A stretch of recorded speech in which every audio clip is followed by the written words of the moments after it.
everyone, it's Shelly from Balance Point Here, Partner. Shelly, my seat, your seat. Let's get it straight. Okay, well, I'm joined by partner Chris. Hey Chris, how are you doing today? Yo, Shelly, I think this is my meeting, isn't it? It looks like, Chris, I have to admit, you're not really yourself today. Want to tell me what's going on here? Well, listen, man, I am a leader and I have got the power. Okay, so let me guess. You've got some power bias happening Hey, listen, today. you do not need to guess. That is my seat. I got the power. I have the money. And I make the decisions over whether you come or go, Shelly. So let's get this meeting straight. Wow, so this is how you show up in the boardroom. And there's a problem? A lot of fun. Well, my question is, Chris, how do you think people not in your position would deal with power bias?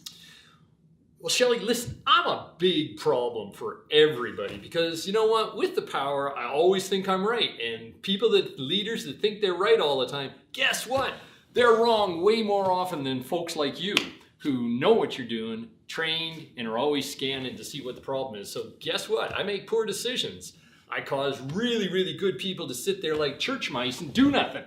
So I'm telling you, power bias, when you have the money and you got the position, whew, you could just line up the Enrons and knock them over one at a time. Well, Chris, power bias is a pretty big thing to deal with, but I think we can. For you, I'm just gonna maybe remove this. Do you know what you just did? I think I You know do. who I am? And maybe you could tell us what are some of those strategies that we can use to remove this in the boardroom. Okay, so I'm going to share some secrets. Remember, it came from here first. So a couple things that you can do for dealing with leaders like me. I'm telling you, Shelly, so you're going to be listening. So one of the first things to do is don't put me at the front of the table because the minute I'm there, everybody's going, yep, he's got the power and he's going to do all the talking. Second of all, have a little conversation with me ahead of time. Suggest to me, discreetly of course, that maybe I'm not the first one who offers an opinion. Maybe I'm one of the last ones who offers an opinion. You might suggest to me what would happen to help you listen a little better.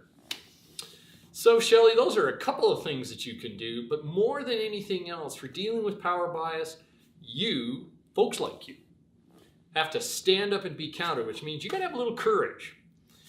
Yeah, listen to me for a little while, ask permission to speak, and then put your opinion out there, support it with some facts.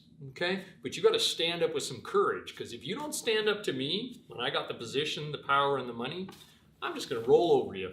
Fair enough, Chris. Well, I'm going to stand up to you and bring this interview to a close because that's our time you're not. today. I'm the one who does that, okay? I got the seat. I think I might have to take more than your paper away, Chris. Anyway, thanks for being with us today. I'm Shelly. This really is Chris. And join us each week as we discover some of the quirky ways our brain shows up in the modern organizational boardroom. Until next time, thanks for joining us. Bye.